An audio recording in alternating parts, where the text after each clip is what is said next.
बिस्मिल्लाहिर्रहमानिर्रहीम। अस्सलाम वालेकुम दोस्तों, मैं हूं इदरीस खान। आप मेरा यूट्यूब और फेसबुक पेज देख रहे हैं। आज मेरे साथ मौजूद हैं सीनियर सहाफ़ी क्राइम रिपोर्टर हैं एहतशाम अली अब्बासी साहब। आज हम इनसे बातचीत करेंगे शेख रशीद साहब की गिरफ्तारी के हवाले से, क्योंकि जब से उनको गिरफ्तार किया गया पहले दिन से लेके अब तक जो भी कोर्ट में हुआ या जो भी शेख रशीद साहब के साथ हो रहा है उसमें एहतशाम अली अब्बासी साहब ने तमाम समातों को भी देखा और बहुत सारी चीज़ों को वो जानते भी हैं। तो इनसे पूछेंगे कि शेख रशीद साहब को आखिर किस चीज़ की सज़ा दी जा रही है और उनके साथ जेल में कौन सा सलूक जो है इख्तियार किया जा रहा है। तो सबसे पहले सर आपका शुक्रिया कि आपने टाइम दिया। तो मुझे ये बताएं कि शेख रशीद साहब को आखिर किस जो है चीज़ की सज़ा दी जा रही है, कौन सी वो ताकतें हैं जो उनसे नाराज़ हो गई हैं। एक तो उनके बारे में मशहूर है कि वो गेट नंबर 4 की पैदावार या कह लें या उनके मंजूर नज़र कह लें। तो ऐसा क्या हुआ कि अब वो गिरफ्तार हैं, उनकी जमानत भी नहीं हो रही और उन तक दवाइयाँ भी नहीं पहुंचाई जा रही और भी बहुत सारे मसाइल हैं सर। बिस्मिल्लाहिर्रहमानिर्रहीम। एक तो आपको नज़र आ रहा होगा, आपके कैमरे के ना बिल्कुल सामने नज़र आ रहा है, ये थाना पारा है। बिल्कुल। और ये वो थाना है कि जिस दिन शेख साहब को गिरफ़्तार करके पहले दिन जो यहाँ पे लाया गया, तो आप भी मेरे साथ ही थे। हमने यहाँ पे शेख साहब को गेट पे रोका, उनसे पूछा कि क्या हुआ, कौन सी एफआईआर है। उस वक्त बहुत सारी चीज़ें क्लियर नहीं थी, तो वो चीज़ें यहाँ पे ही क्लियर हुई थी और शेख साहब को यहाँ पे ही रखा गया था। शेख साहब का ये है कि पहली तो इनकी जो एफआईआर है वो तो कानूनी अगर प्रोसेस देखा जाए तो बोगस एफआईआर है। उसकी वजह ये है कि हाई कोर्ट ने एक नोटिस मुअत्तल किया। उस नोटिस पे मुअत्तल होने के बाद इस्लामाबाद पुलिस की तरफ से एक बयान आया जो मैंने अपने चैनल पे शेयर भी किया था कि हाई कोर्ट के नोटिस मुअत्तल होने के बाद हम शेख साहब के ख़िलाफ़ कोई कार्रवाई नहीं कर रहे। लेकिन उसके बावजूद रात को एफआईआर दी गई। पंजाब पुलिस ने उनको मरी से गिरफ़्तार किया।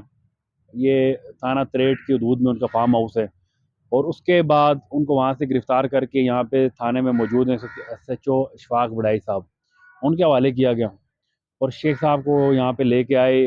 उस वक्त आप भी मौजूद थे जब एसएचओ साहब से हमारी बात हुई है, तो उनका ये कहना था कि शेख साहब नशे में थे और हम उस वक्त यहाँ पे जब मौजूद थे हमें, क्योंकि नशे वाला बंदा पहचाना जाता है, फिर उसके पास से एक स्मेल आती है। वो सारी चीज़ें हमने मौके पे, मैं क्राइम रिपोर्टर हूँ, मैंने चेक की हैं कि शेख साहब को ऐसी वहाँ से ऐसी चीज़ कोई नहीं थी। लेकिन उसके बावजूद उनको ज़लील किया गया, यहाँ से पॉलीक्लिनिक अस्पताल ले गए, वहाँ पे मेडिकल का प्रोसेस हुआ। उसके बाद शेख साहब का जो है जो अदालत में पेश किया मुतलका अदालत में, और मुतलका अदालत से उनका 2 रोज़ा जिस्मानी रिमांड मिला था। 2 रोज़ा जिस्मानी रिमांड के बाद जब दोबारा उनको अदालत में पेश किया तो अदालत ने उनको जुडिशल कर दिया। लेकिन पुलिस सेशन के पास की और सेशन से दोबारा से उनका जो है जो जिस्मानी रिमांड पे पुलिस के हवाले किया गया। उस दौरान शेख साहब को ना थाना अपारे में रखा गया है, ना सेक्रेटेरिएट में रखा गया है। हम चेक करते रहे मुख्तलिफ जगहों पे, लेकिन शेख साहब वहाँ पे नहीं थे। लेकिन शेख साहब जब अदालत में पेश हुए तो हमने उनसे पूछा कि आप कहाँ पे थे? तो शेख साहब ने बताया कि मुझे खुद मालूम नहीं था कि मैं कहाँ पे हूँ, कहाँ पे मुझे रखा गया है, क्योंकि उनके मुँह पे कपड़ा डाल के उनको मुख्तलिफ जगहों पे रखा गया। और शेख साहब से जो सबसे अहम सवाल हमने किया कि शेख साहब ये एफआईआर तो हो गई, क्योंकि शेख साहब के जो वो आपने बात की गेट नंबर 4 या जो भी है, वहाँ पे ताल्लुकात नो डाउट बहुत अच्छे हैं। तो उसके बावजूद अगर शेख साहब को इन मामलात में घसीटा जा रहा है तो एक बड़ा अहम सवाल था ये। तो शेख साहब ने इसके जवाब में कहा था कि मैं, कोई भी ऐसा मामला नहीं है, ना मेरे पे कुछ तशद्दुद हो रहा है उस तरह का, ना सिर्फ मुझे मुँह पे कपड़ा डाल दिया जाता है, सोने नहीं देते, और उसके रिस्पॉन्स में जो है ना मुझे एक चीज़ कह रहे हैं कि आप इमरान खान का साथ छोड़ दें। तो शेख साहब पे अभी तक जो है ना जो एफआईआर हुई हैं, जैसे कि कराची वाली एफआईआर वो मुअत्तल हुई, फिर उसके बाद कोयटा वाली एफआईआर मुअत्तल हुई, उसके बाद अब मरी वाली एफआईआर में उनको एक दिन का राहदारी रिमांड मिला था, वहाँ पे ले गए थे, उधर से वो जुडिशल हो गए। वहाँ पे दोबारा से जिस्मानी रिमांड नहीं मिला। आपने देखा होगा अदालत के बाहर उस वक्त आप मौजूद थे जब एक सिविल में एक बंदा आके शेख साहब का रिमांड मांग रहा था और हमने उसको पकड़ लिया, मैं नहीं पकड़ा था बिल्कुल उसको। बिल्कुल। तो आपने उस उसको एक्सपोज किया था। तो हमने उसको एक्सपोज किया, तो वो बंदा कराची थाने का एसएचओ था और शेख साहब को लेने आया था। ऐसे मुख्तलिफ चीज़ें हुई हैं केस के दौरान।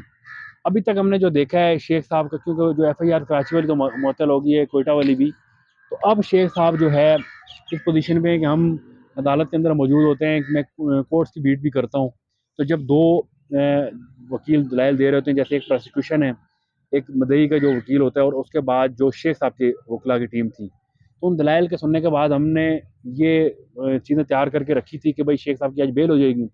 और उनके जो फैमिली के लोग भी आए हुए थे, उनके भतीजे, उनके और लोग, कि यार ये आज बेल हो जानी है और शेख साहब, लेकिन हमें पता चला कि जब वो उनकी बेल मुस्तरद हो गई। नहीं, तो ऐसा क्या हुआ सर? हम भी खुद भी जब दलाइल हुए तमाम जो है, उसके बाद हमने भी यही कहा और बल्कि वहां पर मुबारकबादें दी गई कि बेल हो जाएगी, मगर एंड टाइम पे हो गया कि जी उनका मुस्तकबिल देखते हुए जज साहब ने कहा कि उसकी जमानत कैंसिल हो जाती है। तो आपने क्या फील किया, क्योंकि आप तो हमसे सीनियर भी हैं और काफी एक तजर्बा भी है आपका, एक अरसा हो गया आपको।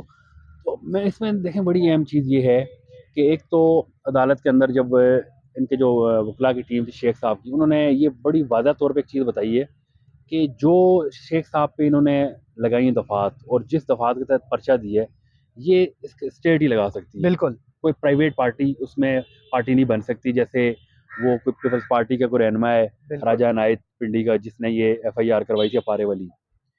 दूसरी बात ये है कि अदालत के अंदर उन्होंने ये चीज़ क्लियर की थी कि शेख साहब ने, अगर पहली बात है, उन्होंने इमरान खान के बयान को कोट किया था। खान साहब ने एक बात की, खतरा है कि उन्होंने बताया कि मुझे ये खतरा है, उस खतरे को खान साहब शेख साहब ने कोट किया है कि ये चीज़ है। तो अगर वो शेख साहब ने भी बात की, तो ये जरदारी साहब या उनकी फैमिली तो केस कर सकती थी, या उनको एक नोटिस भेज सकती थी, कोई कानूनी प्रोसेस होता है। बिल्कुल। ऐसा कुछ हुआ ही नहीं।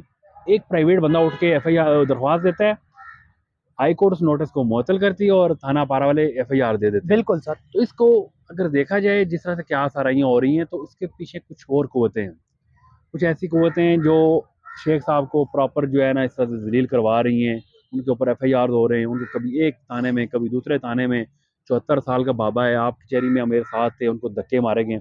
अब लास्ट टाइम आपने देखा होगा जो वीडियो वायरल हुई उनकी, बिल्कुल। किसी में कोई कह रहा है शेख साहब रो रहे थे, असल में वो रो रहे नहीं रहे थे। जब उनको सीढ़ियों से उतर रहे हैं, किसी बंदे ने धक्का दिए, और धक्का देने वाला कौन था? कोई नामालूम था। बिल्कुल। शेख साहब जाके एक पुलिस एहलकार के साथ टकरा के, बुजुर्ग बूढ़ा आदमी है, तो फिर उन्होंने थोड़ा सांस वांस लिया, तो उसको उन्होंने एडिट करके तो चला दिया, वो रो रहे। शेख साहब को मैंने देखा कि पहले दिन से आज दिन तक, मतलब जब लास्ट मेरी उनसे मुलाकात हुई है इस्लामाबाद से मरी, जब उनको शिफ्ट किया गया, तो हमने देखा कि शेख साहब पहले से ज़्यादा जो है जज्बाती हुए थे, पहले से ज़्यादा मजबूत नज़र आ रहे थे। और शेख साहब ने कहा मैं इनको छोड़ूंगा नहीं। आप देख सकते हैं कि मुसलसल एक बंदे को आप जलील कर रहे हैं, उसको रातों को जगा रहे हैं, उसको ठंडे फर्श के ऊपर बिठा रहे हैं, हर वो काम कर रहे हैं जिससे वो कमज़ोर पड़ जाए, लेकिन वो और मजबूत हो रहे हैं। बिल्कुल सर, और यहाँ पर ये भी बताएं कि शेख रशीद साहब के बारे में कुछ खबरें भी आई, बल्कि टीवी चैनल्स ने भी इसको रिपोर्ट किया कि जी वो बीमार हैं और उनकी अद्वियात वगैरह वहां तक नहीं पहुंचाई जा रही, और वहां पर पाबंदी लगा दी गई है कि एक तो उनसे कोई मिल नहीं सकता, फिर वहां पर जो आपने बताया कि फर्श पे रखा जाता है, नामालूम लोग आ जाते हैं वहां पर, उनसे पूछ गूछ करते हैं। फिर उन्होंने, शेख साहब ने भी इसकी तस्दीक की कि लोग आए, उन्होंने कहा इमरान खान साहब का साथ छोड़ दें, एक नई पार्टी बनाने जा रहे हैं, आप उनको हेड करें। एक तो ये चीज। दूसरा, आपने माजी में देखा होगा नवाज शरीफ साहब पेश होते रहे, नून लीग के बहुत बेशतर जो है रहनुमा पेश होते रहे, कोई हथकड़ी नहीं, कोई उस तरह से जो है पुलिस की बदमाशी नहीं, कोई स्टेट की उस तरह से चीजें नहीं उनको, बल्कि जो है इज्जत के साथ, बल्कि शेख रशीद से ज्यादा उनके ऊपर संगीन मुकदमा थे। तो बिल्कुल यहाँ पर ये फर्क जो है, आप इस पे क्या कहते हैं? जी, असल में इसमें सबसे एक किरदार देखा जाए ना इस्लामाबाद पुलिस का, तो वो अभी एक पॉलिटिशियन का किरदार अदा कर रही है, जैसे लगते हैं सियासी वर्कर हैं। खास करके आईजी साहब, डीआईजी तो जहाँ से चला गया, जफर चटा, जफर सुहेल जफर चटा। चटा, लेकिन ये है कि इन लोगों ने जो किरदार अदा किया ना, बड़ा शर्मनाक किस्म का। हम देखते रहे कि ये जानबूझ के ना ये एक चीज़ बना, सिनेरियो बना रहे हैं, एक माहौल बना रहे हैं कि जो पीटीआई के लोग हैं या शेख रशीद के लोग हैं, वो किसी मखसूस किसी ग्रुप का नाम लें, या असल में ऐसा कोई चक्कर नहीं है। पुलिस जानबूझ के इनको जलील करती रही है। हमने पिछले केसेस में भी देखा, सारा ये सारा पुलिस का बनाया हुआ ड्रामा है। उसकी वजह ये है कि कपड़ा डालने का कोई चक्कर ही नहीं था। आगे कपड़ा डाल के अब वो फवाद चौधरी कोई टेररिस्ट है। हमने देखा है अदालतों में दहशतगर्द भी पेश होते रहे, तो बाद औक़ात कपड़े नहीं होते हैं उनके ऊपर, तो इनके ऊपर कपड़ा डाल के ये पुलिस ने एक ड्रामा किया है। जो मौजूदा आईजी हैं, ये जो बंदा है, इसको शहबाज शरीफ ने स्पेशल इस काम के लिए लाया हुआ है कि इसने पीटीआई वालों को जलील करना है। अभी आप देखें, शानदाना गुलजार के खिलाफ गद्दारी का मुकदमा दर्ज है, गद्दारी का मुकदमा, बिल्कुल। फवाद चौधरी के खिलाफ मुकदमा दर्ज हुआ है। हमारे यहाँ पे आपको मैं हज़ार ऐसे लोग मिलवा सकता हूँ कि जिनकी दरख्वास्तें थानों में 6-6 माह पड़ी रहती हैं, और उन लोगों से जेन्युइन जाती हुई होती हैं। रात गए भी एफ के घर में कब्जा हुआ है, और वो बूढ़ी औरत से उसको घसीटा गया, थाने वाले वहाँ पे आए नहीं मौके पे। और इन केसेस में आप देखें कि एफआईआर पे एफआईआर सेकंड्स में दे गए, मिनटों में एफआईआर हुई हैं। ये एप्लीकेशन आती है और वो स्टैम्प लगा के उन्होंने रपट तैयार करके उसको ऑनलाइन कर दिया। और फिर शेख साहब वाले मामले में ऐसा ही किया है। तो शेख साहब के केस में एक सबसे बड़ी अहम बात जो थाना पारा के SHO इशफाक बड़ाई साहब, उन्होंने एक जो बात की थी कि शेख साहब को जब हमने गिरफ्तार किया तो नशे में थे, तो वो उनकी जो रिपोर्ट आई है मेडिकल रिपोर्ट, उन्होंने उसके सैंपल भेजे थे लाहौर लेबॉर्ट्री से, उनकी रिपोर्ट आ गई है। उस रिपोर्ट के मुताबिक शेख साहब ने कोई नशा नहीं किया हुआ था। तो आप इन चीज़ों को देख सकते हैं कि ये प्रॉपर एक प्लान है। उस प्लान के तहत PTI के लोग और वो लोग जो PTI को सपोर्ट करते हैं, उनको इन्होंने जलील करने, उनको इन्होंने थानों में, जेलों में, आमर डोगर भी आप देख लें। ये बिल्कुल पूरी एक समी साहब ने जैसे बताया था, पूरी लिस्ट तैयार है। उस लिस्ट के मुताबिक इन लोगों को अंदर डाल के इनके जितना इन्होंने हो सकता है तंग करना है, और इतना तंग करेंगे ताकि ये पार्टी से दूर हो जाए, और इसका कोई मकसद नहीं है। बिल्कुल सर। और यहाँ पर जेल में उनके साथ आजकल क्या सलूक हो रहा है, कोई खबरें वहां से आपको मिल रही हैं कि इस वक्त जेल में उन्होंने कहा कि मुझे C क्लास में रखा गया है, यानी एक बंदा 16 दफा वजीर आपका रह चुका और उसके साथ इस तरह का सलूक। देखें, उसमें सबसे अहम बात यह है कि आप उनके जो भतीजे हैं, वो जब मुलाकात के लिए गए हैं तो उनको अंदर मुलाकात नहीं करने दी गई। फिर वो कोर्ट से ऑर्डर लेके, कोर्ट के ऑर्डर को नहीं माना गया, फिर दोबारा कंप्लायंस में हो गए, फिर जाके उनकी मुलाकात हुई है। तो जेल में मुलाकात हम भी लोगों से बहुत करते गए, मतलब जेल में मुलाकात का कोई इतना लंबा प्रोसेस नहीं होता, ना इतना कोई इशू होता है। एक टाइम होता है, उस टाइम में आप जाके आप मिल सकते हैं, लेकिन ऐसे लोगों के साथ आप किसी वक्त भी मिल सकते हैं। ये एक तो वज़ीर दाखिला रहे हैं वो, बिल्कुल 16 बार वो मिनिस्टर रहे हैं, मिनिस्टर है, उसके बिल्कुल सर। बाद एक सीनियर सियासतदान हैं, उनका अपना एक नाम है। तो वो अगर देखा जाए, तो अगर इस पूरे आप चीज़ को देखें ना, उनकी FIR से लेके, आप आज़म स्वाति से लेके, फवाद चौधरी से लेके, ये तमाम लोगों के केसेस को अगर आप गौर करें, तो ये एक एक प्लान है, इन लोगों को किसी तरह इमरान खान से दूर किया जाए, क्योंकि खान साहब के बाजू हैं ये लोग उनके लिए खड़े होते हैं। तो जब खान साहब अकेले रह जाएंगे, लाज़मी बात है फिर ये अपने मकासद में कामयाब हो सकते बिल्कुल हैं। सर, बिल्कुल लेकिन ये असल सारा जो मामला किया जा रहा है, शेख साहब को आप देखें, हम आप साथ ही जब मैंने सवाल किया कि आप आखिर ये सारा कुछ हो रहा है, इसकी वजह भी तो होनी चाहिए ना। शेख साहब आपको, कोई आपके पास आया होगा, बिल्कुल किसी सर। ने कुछ बोला होगा, तो उन्होंने यही बताया कि उनको एक ही बात, कि आप इमरान खान को छोड़ दें। इमरान खान को बिल्कुल। और शेख साहब ने कहा कि मैं बेशक जेल से इलेक्शन लड़ूँ, या मुझे मेरी बाकी की ज़िंदगी जेल के अंदर गुजरे, मैं खान साहब का साथ नहीं छोड़ूंगा। बिल्कुल सर। चलें सर, आपने बहुत सारी डिटेल चीजें हमें बता दी हैं, तो आपके टाइम का बहुत बहुत शुक्रिया। इंशाल्लाह मिलते हैं अगली वीडियो में, तब तक के लिए अल्लाह हाफ़िज़।